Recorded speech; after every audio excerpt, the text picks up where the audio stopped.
35 लाख का तो हमारा इन्वेस्टमेंट है, तो 36 लाख का घाटा कैसे हो गया? वो देखिए, हमने 35 लाख लोगों को कर्जे पे दिया। उस 35 लाख को वसूल करने के लिए 1 लाख रुपया और लग गया। वो क्या है कि वसूली के चक्कर में कई बार मुझे अस्पताल के चक्कर काटने पड़े। वो सब मिलाकर बता रहा हूं। इन्हीं माँ ने, मुझे लगता है इसके पहले के मंगल को पता चले मुझे सारे धंधे बंद करने होंगे। कोई बात नहीं, मंगल भैया को हम बता देंगे, और सिर्फ इस घाटे के बारे में नहीं, इस साल के सभी घाटों के बारे में हम ही बता देंगे। क्या?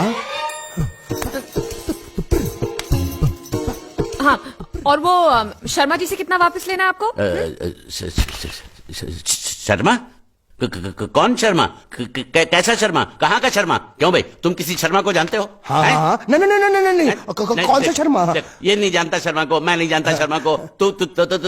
तुम लोग कहाँ से शर्मा को जानते हो? मैं क्या बात कर? अच्छा, तो वो सब आप मंगल भैया से ही पूछना। अरे देवियो, मेरी बात सुनो। देखो बेटा, मंगल भैया को कुछ मत कहना है?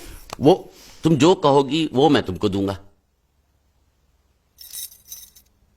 मुझे कुछ नहीं चाहिए, पहले आप ये आलतू फालतू के धंधे बंद करो और कुछ बड़ा सोचो। करूंगा। आपको मालूम है मंगल भैया का हर बिजनेस फायदे में क्यों जाता है? क्योंकि वो अपने हर धंधे की शुरुआत श्रुति के हाथों करवाते हैं। इसलिए मेरी बात मानो पिताजी, और आप अपनी फाइनेंस कंपनी की नई शुरुआत श्रुति के हाथों से ही करवाओ। लेकिन कैसे? मेरी बात ध्यान से सुनो। आप अभी श्रुति को 13,90,000 दे दो, और वो अगले साल आपको सूद समेत सारे वापस लौटा देगी।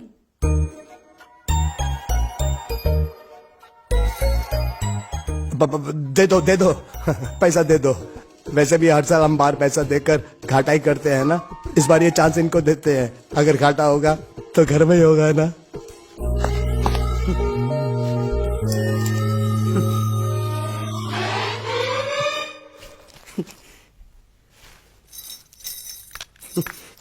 ए बांडिया, मुझे नहीं पता था मैं इतना खूबसूरत लगता हूँ। क्या बोलती है तू? अबे चुप, हमने तुझे यहाँ तेरी खूबसूरती देखने के लिए नहीं बुलाया। इधर आ, बैग नीचे रख, और जो बताया समझ गया ना? हाँ समझ गया। क्या समझा? बैग नीचे रखने का। एक मारूंगी तुझे, कोई मजाक नहीं चल रहा है, बहुत जिम्मेदारी का काम है। कौन सा? बैग नीचे रखने का।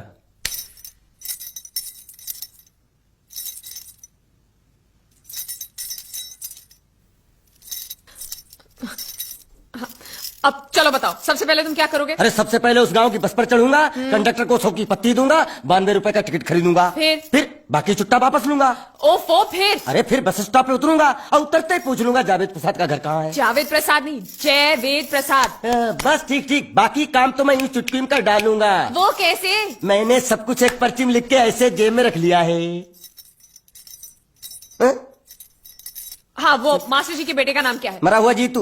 अरे मरा हुआ बोलने की कोई जरूरत नहीं, सिर्फ जीतू बोलो काफी है। काफी है तो ठीक है। तुम कौन हो? भांडिया। तुम जीतू के कौन हो? मैं मरे हुए जीतू का लंगोटिया यार हूँ। एक बात बताओ, ये मरा हुआ जीतू दिखता कैसा है?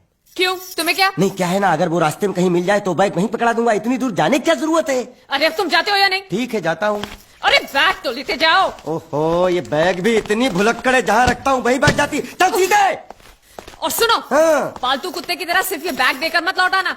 जीतू के बारे में जितनी जानकारी मिले सब हासिल करके लाना।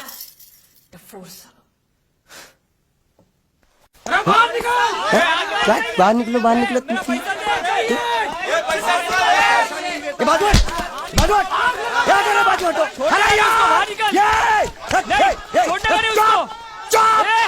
पैसा दो।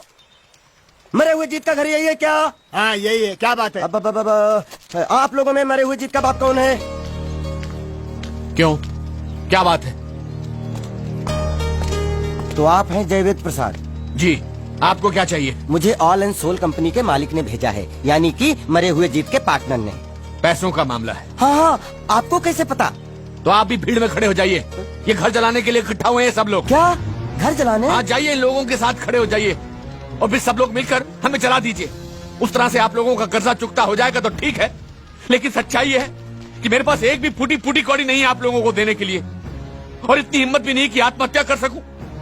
जाइए, जो आप लोगों को करना है कर लीजिए, जाइए। अबे नीचे उतर, नीचे उतर। सुबह सुबह बैग उठा के चलाया पैसे मांगने के लिए, और इतना छोटा बैग क्यों लाया? बड़ा ट्रक क्यों नहीं लाया? चल बे, तुम्हारी तरह हम भी पैसे लेने के लिए खड़े हम हैं। कोई लल्लू नहीं है। अरे नहीं नहीं, मैं पैसे लेने के लिए नहीं, मैं पैसे देने के लिए आया हूँ। देखो इस बैग में है। क्या बैग में पैसे हैं? देने आया है? अरे बाप रे, क्या कहा? कि पैसे देने आया हूँ। किसको? आपको। मतलब आप इनको पैसा देने आए? अब तक क्या मैं चाइनीज बोल रहा था? कान में कुछ और क्या है मास्टर जी, कंपनी का दिवाला निकल गया, फिर भी मुनाफे में चल रही है। तो उस मुनाफे में मरे हुए जीत का जो हिस्सा है ना, वो इस बैग में है। कितना है? कितना है ये मुझे नहीं मालूम, मुझे तो बैग पहुंचाने के लिए बोला। तो खोल ले, बेवकूफ खड़ा क्यों है? खोलना खोलना, देखते हैं।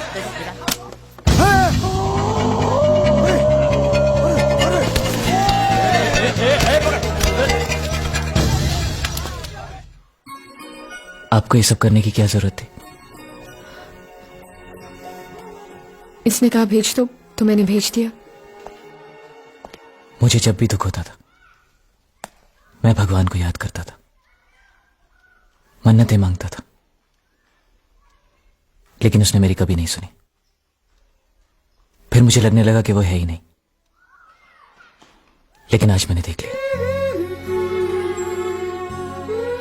एक बार हाथ जोड़कर नमन करने की इजाजत दीजिए।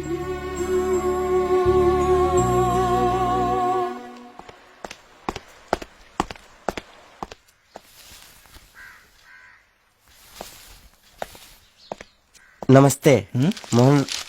मोहन राव जी का घर यही है ना? हाँ, क्यों? मैं सोच रहा था कि एक बार उनको देख के चला जाऊं। मैं हूँ मोहन राव, देख लिया, चले आओ। जी धन्यवाद।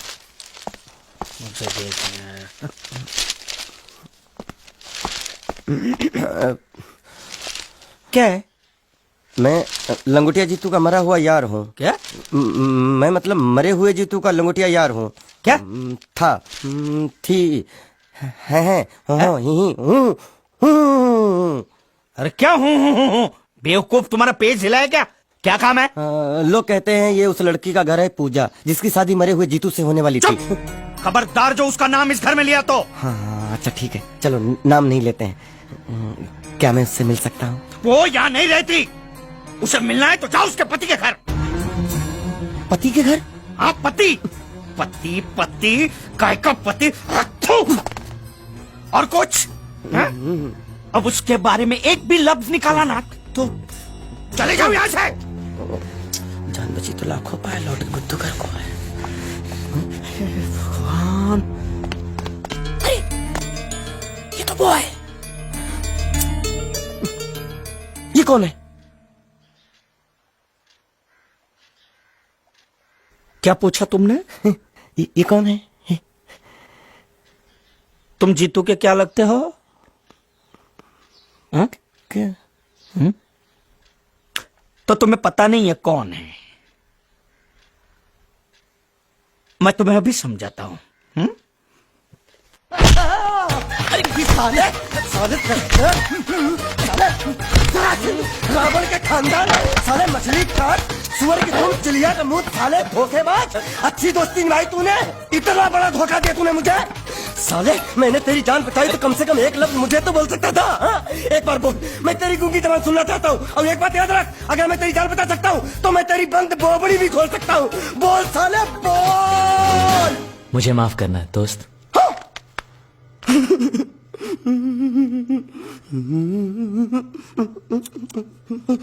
अच्छा मेरी बात, अरे सुन तो, एक सेकंड, मेरी प्रॉब्लम तो समझ आ तू। ये सब क्या चल रहा है?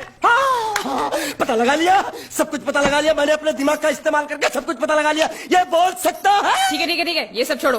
हाँ, छोड़ दिया। मेरे दिमाग का इस्तेमाल करके और कुछ पता लगाना है? हाँ, अपने दिमाग के साथ थोड़ा साबुन भी इस्तेमाल करो। बाहर कपड़े रखें, जाकर धोकर आओ।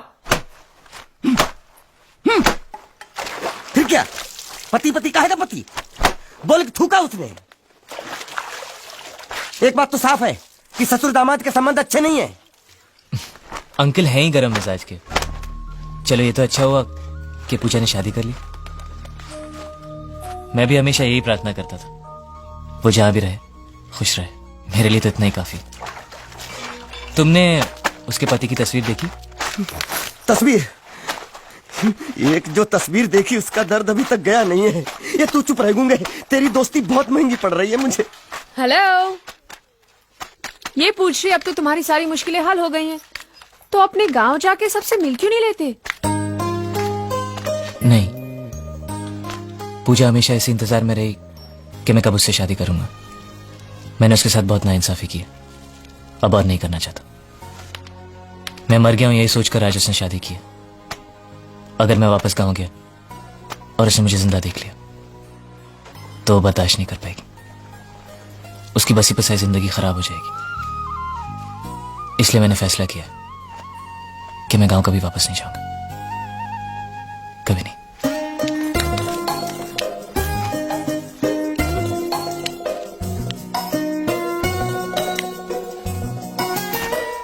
तो तुमने यहीं रहने की ठान ली है क्या? हाँ, सोच रहा हूँ बस थोड़ी बहुत गुजराती सीख के आप लोगों के साथ यहीं रह जाऊं। अच्छा, तो इतनी हिम्मत है तुम में? हाँ तो मैं इसकी शादी तुमसे करा दूं? हाँ है। सच कह रही हूँ, ये तो तुम्हें बहुत पसंद करती है। हाँ? तुम्हें पसंद है या नहीं? नहीं नहीं नहीं नहीं नहीं नहीं नहीं नहीं नहीं अरे पसंद है या नहीं, बोलो। नहीं नहीं नहीं। मतलब पसंद नहीं? हाँ नहीं नहीं, ऐसा नहीं है कि पसंद नहीं है, पसंद है। अच्छा, तो ये है मजनू की मन की बात। हाँ?